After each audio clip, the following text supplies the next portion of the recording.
월드 이 브리핑입니다. 먼저 인도입니다. 인도가 뉴질랜드와 경제협력 강화 등을 위해 10년 만에 자유무역협정 FTA 협상을 재개한다고 선언했습니다. 인도 경제매체 민트 등에 따르면 양국은 크리스토퍼 럭슨 뉴질랜드 총리가 인도를 방문한 시점에 맞춰 FTA 협상 재개를 발표했는데요. 럭슨 총리는 오는 20일까지 인도에 머물며 나렌드라 모디 총리와 회담하는 등 일정을 소화할 예정입니다. 양측이 FTA 협상을 재개하기는 10년 만인데요.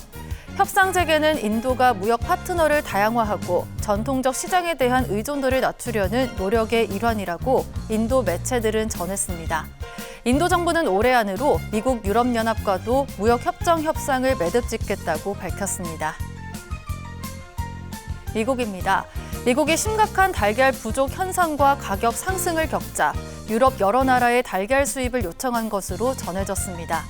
덴마크 달걀협회는 미국의 수출 요청에 향후 6개월 동안의 수출 잠재력을 평가하고 있다고 밝혔는데요.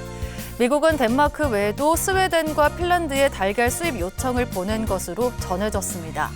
그러나 스웨덴과 핀란드는 유럽 내에서도 달걀 부족 상황을 겪고 있어 유럽 시장에 우선 공급할 계획이라고 밝혔는데요. 조류 인플루엔자에 의한 달걀 부족 사태가 전 세계적으로 확산된 상황에 유럽도 달걀 수출에 어려움을 겪고 있습니다. 이집트입니다. 이슬람 문화에서 중요한 명절인 라마단 기간 동안 약초상들의 매출이 크게 증가한 것으로 나타났습니다. 무슬림들은 라마단 금식 기간에 해가 떠 있는 동안 금식을 해야 하는데요. 그러나 해가 지면 가족과 이웃을 초대해 함께 저녁을 즐기는 이프타르 문화로 인해 라마단 기간 동안 소비가 늘어나게 됩니다. 또 미리 단식에 대비해 건강 보조식품이나 영양제 소비도 급증하는데요. 특히 면역력 강화를 위한 허브와 차, 소화불량에 도움을 주는 약초 등의 매출이 크게 증가한 것으로 나타났습니다. 끝으로 중국입니다.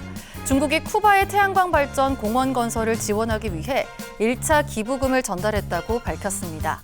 쿠바는 지난 6개월 동안 대규모 정전이 4번이나 발생하는 등 심각한 전력난을 겪고 있는데요. 중국은 쿠바의 6개 주에 7개의 5메가와트 태양광 단지 건설을 지원하는 등 양국 간 경제와 외교 협력을 강화하고 있습니다.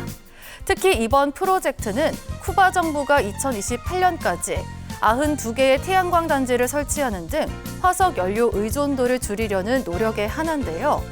쿠바는 태양광 발전소 프로젝트가 완성되면 쿠바의 전력 공급 안정성에 큰 도움이 될 것이라고 기대하고 있습니다. 지금까지 월드 이 브리핑이었습니다.